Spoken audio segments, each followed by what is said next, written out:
Hey guys, it's Ted Bogert. Welcome back to the TED Show. You know how much I love our talented musical guests. And today we have somebody who definitely fits that description. We have Laurent, I'm going to say it, ready? Boukobza. Yes. Boukobza. Laurent is here, and he's going to say his name correctly. He is a pianist, a Parisian. We're going to talk about all of that. He's going to perform for us, which is such an honor. I love that. Welcome to the show, Laurent. How are you today? Thank you so much, Ted. Thank you for inviting me. Yes, my name is Laurent Boukobza. I'm doing great. I'm doing fantastic. I actually just came back from France last night, arriving at 1 a.m. Wow. So I'm still on the French time, but that's fine. I'm happy. I'm very happy to be here. I'm very excited. I'm excited to have you. I'm jealous that you were in France because it's one of my favorite places on the planet. I absolutely love the French people and the French food and, of course, the French wine. So tell us a little bit about you before we got on here and went live. I told you that they love origin story. They want to know about you. So give us the background on you. Okay, so I'm going to give you a very cute story because I think that's the cutest of them all, maybe. When I started piano in the Paris Conservatoire, when we start music in France, we have to do 2 years of solfège, which is the theory. And then at that moment, after these 2 years, we choose an instrument. And then you're signed up for an instrument. That's the way it works. And that goes up to you enter the Paris Conservatory. So it's not based on age, it's based on merit and talent. So that's a lot of hard work. Yeah. And you can be kicked out of the whole process too if you're not good enough or you're not working hard enough and so on. So anyway, I was doing my 2 years of solfège. And then the director of the conservatory, the principal, if you want to call it this, come to the room and he says, I have a question. Who wants to do piano? And everybody raised their hand, and I was 10 and a half at that time. And actually, no, sorry, my mistake correcting this. I was a little before 10 because I'm born in August and that was in June. So come, and he's like, I cannot take everybody. So this is what I'm going to do. I'm going to show you different instruments. And if you have questions, raise your hand. And I was what you call a compulsive hand raiser. Like anytime I could talk and raise my hand, I would be the first one to do this. I love it. Comes the story of a violist teacher, viola, comes in and start playing something. And I'm starting to formulate a question that would be an interesting question. And at that moment, one kid asked the question right before me. And I was like, don't even have time to ask the question.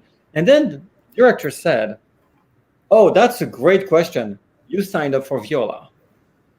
And I was like, I'm not opening my mouth the whole time. I wanted to do piano. There's no way to plan. I wanted to do another instrument. So anyway, we go through all the instruments, and at the end, half of the class has been rerouted to other instruments than piano. And then, of course, half of the class still wants to do piano. So he says, I'm going to have to take only the people who have piano at their house. That's how competitive it is. The reason being also, it's free. Conservatories in France are entirely free. Maybe it's like $50 a year or $100 a year. So so I keep my hands raised. And he says, Laurent, I don't think you have a piano at your house. And I was like, oh, yes, I do. And he says, okay, so I'm signing you up. But I didn't. Wow, you did that just because you wanted to play. You had a passion. You believed you had a passion. I wanted to play piano because I heard a gorgeous piece that's called Picture at an Exhibition that was written by Ravel. It's not rewritten, it's called transcription. The exact word is just transcription by Ravel. And I loved it. And I said, I want to be able to do this on the piano. Little did I know at that time, the piece was written for piano originally. Ravel made it famous. So I heard the made it famous version when the original was for piano. I didn't know any of this, but I was attracted to that piece like crazy, like a magnet, like that moment of epiphany. Yeah. So I wanted to do piano to be able to play that piece one day. That's all. That's the thing I had in mind, which is one of the hardest pieces of the repertoire, just to put that out there. So that means that thinking of this would give me at least 10 years of practice before I could actually play it.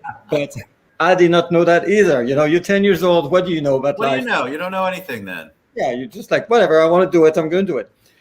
And so anyway, I didn't have a piano. So comes when the conservatory starts, usually beginning of October, end of September, and I'm, of course, registered for piano.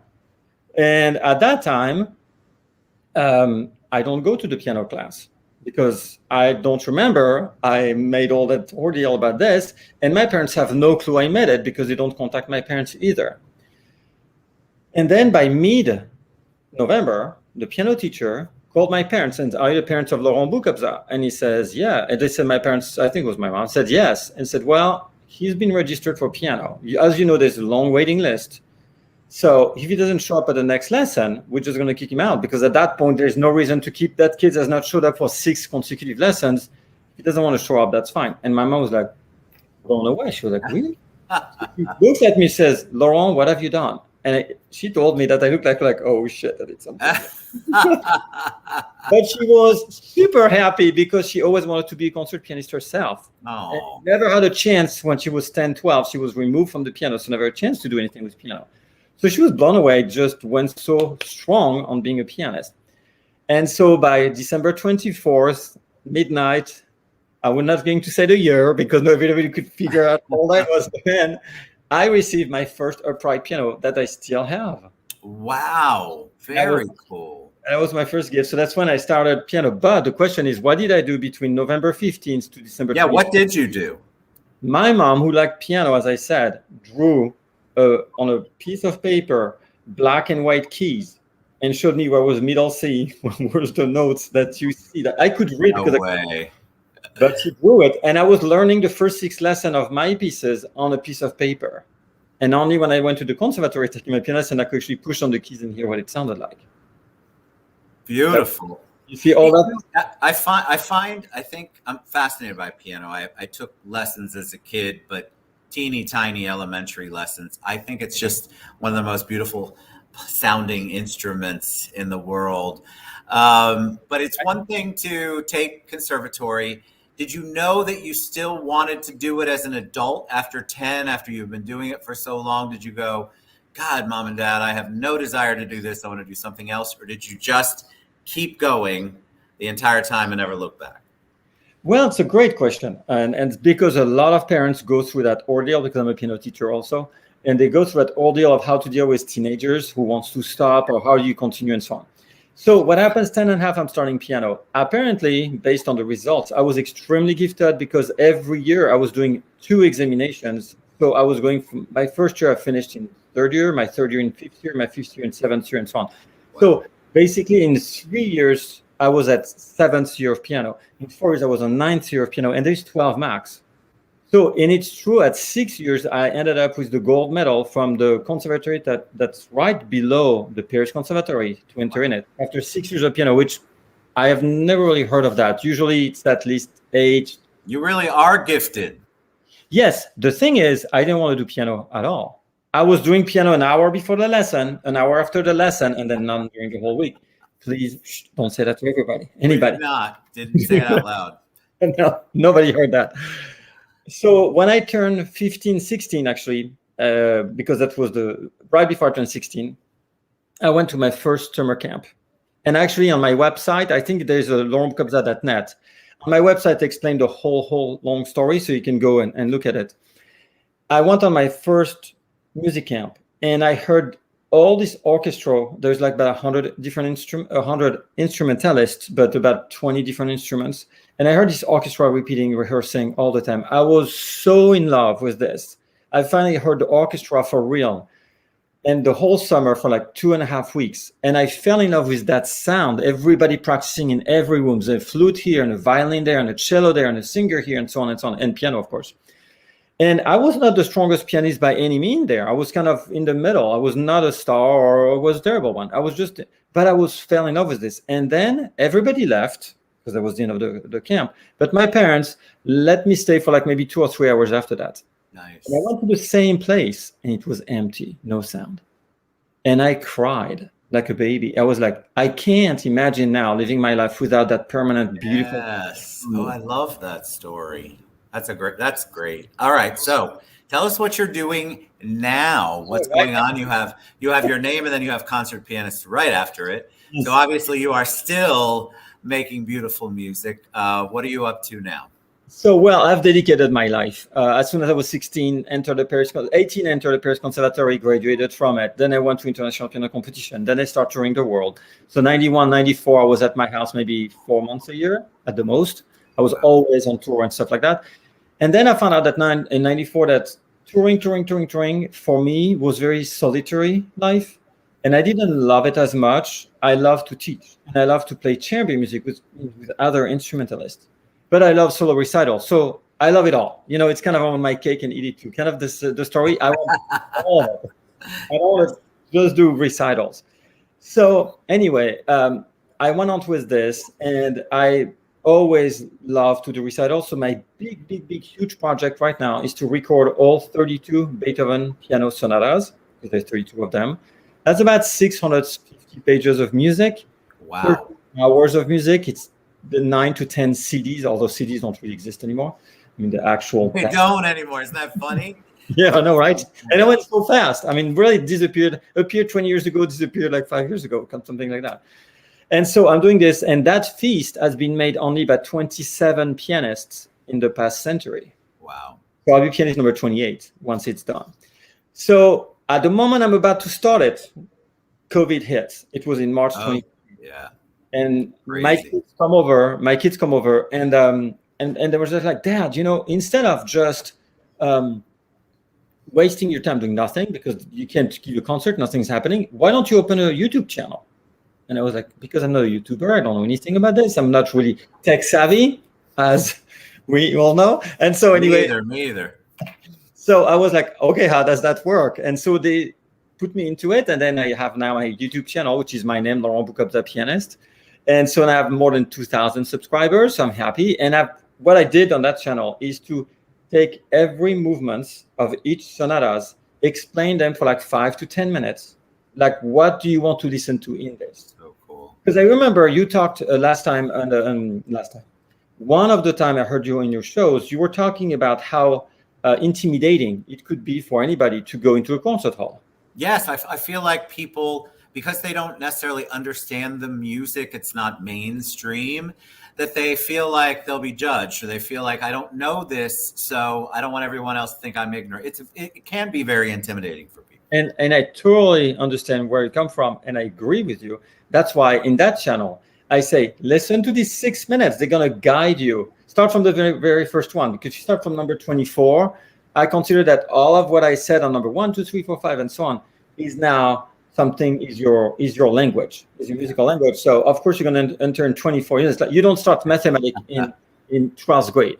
You start in first grade or even before. Yes. It's kind of the story. So I'm trying to help people to say, hey, when I play the Beethoven sonatas, these are the things you can pay attention to, you know. And I agree with you. Classical music can be intimidating, but I always say it's a moment of non-distraction. I think we're in a world that is filled with noise all over the place, nonstop. We have all the social media, which I love. It's not the point. I'm not criticizing anything. I'm just saying this is the world we're living in. We have all our works. Everything is on the computer. We spend so much time in front of screen and all that stuff. And at that moment, when you go to classical music, you need a moment of silence. Yes. Meditation, concentration, and communion with everybody around you.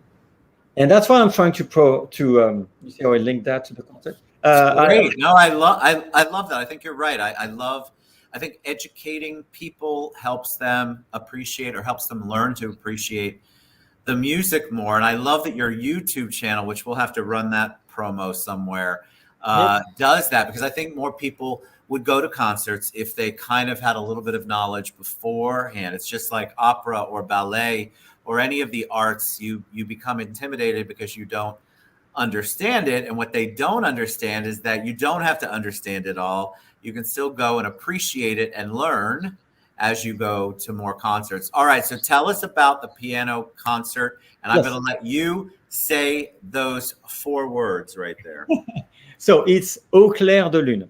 So the song... I never sound that pretty when I say it. I'm sure you can. But Aux Clairs de Lune, it comes from actually a little joke, which is Aux Clairs de la Lune, which is a song. Aux Clairs de la Lune, mon ami Pierrot, da da da da da, and so on. So that's the song.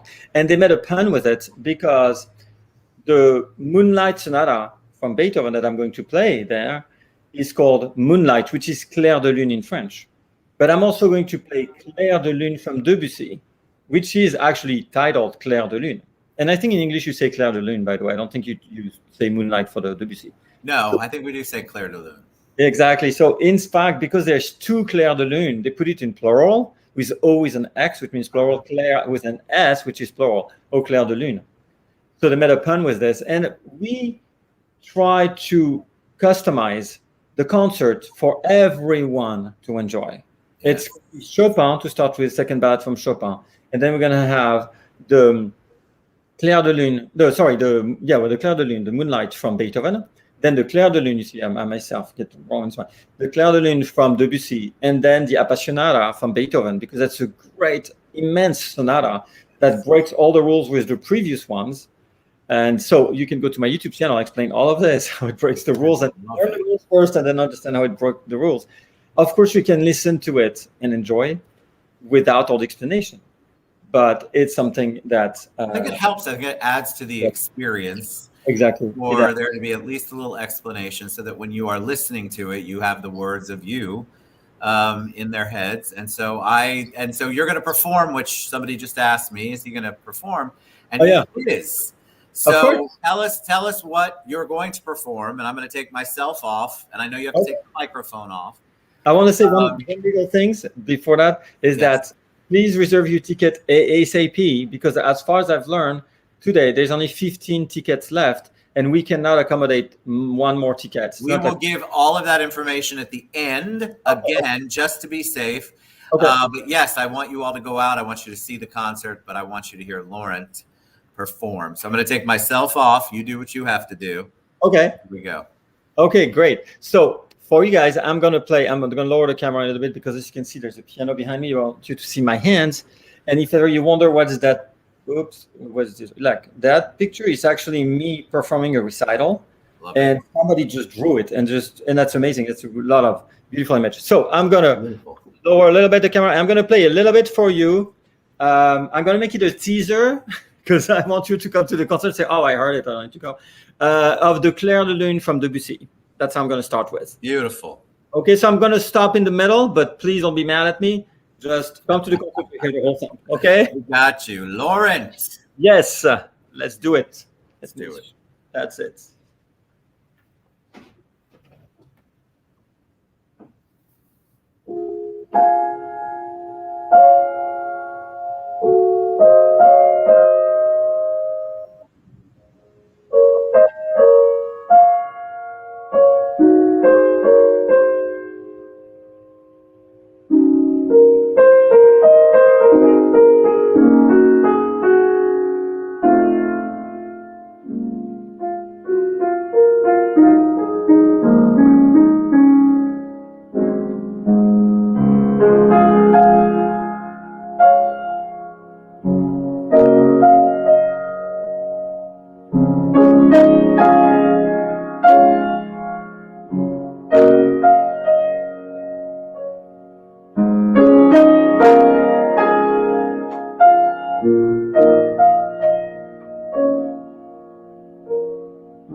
Oh my God. So, can you hear me?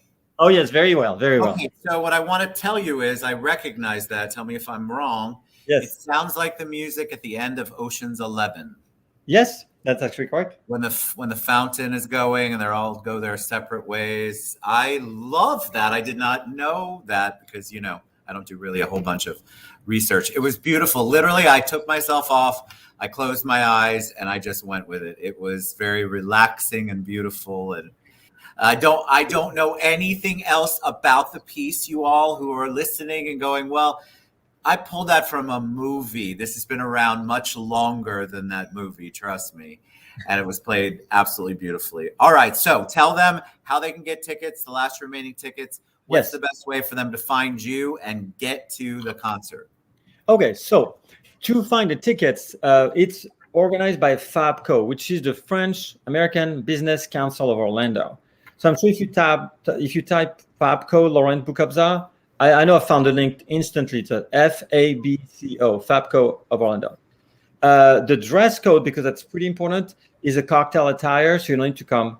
And it's on this Sunday, because I never said the date. Actually, I just realized that it's this Sunday, October 24th at 5:30 p.m. Beautiful. And it's going to be an hour-long concert, but there's going to be a champagne, as we call champagne in French. Champagne, yes. Yeah, champagne. And that's champagne is included in the price too. So, and after champagne, you can actually talk with me. So we can have a little chat around a glass of champagne because we're trying to make a French soiree. So we're trying to make Oui. exactly. There you go. So the location of the concert is, I'm a Steinway artist. That I can explain if people want to know what that means. But I'm a Steinway artist. I'm going to play in actually the Steinway Galleria. Steinway is the best brand of piano in the world, hands down. And so I'm going to play in the Steinway Galleria, which is located on Florida 436. Sorry, that's Samarin. At 520, 436. It's the Suite 1140. It's in Altamonte Spring. And so I think people can find that pretty easily. But Fabco provides all the information. If you go Yes, so Google Fabco. When I post, I'll put it in the comments. I'll look it up and put it in the comments. You're amazing, my friend. I want you guys to go out. Look how beautiful that was, relaxing. If you took a minute to listen, check it out. Go Google Fabco. I'll put the link again in the comments.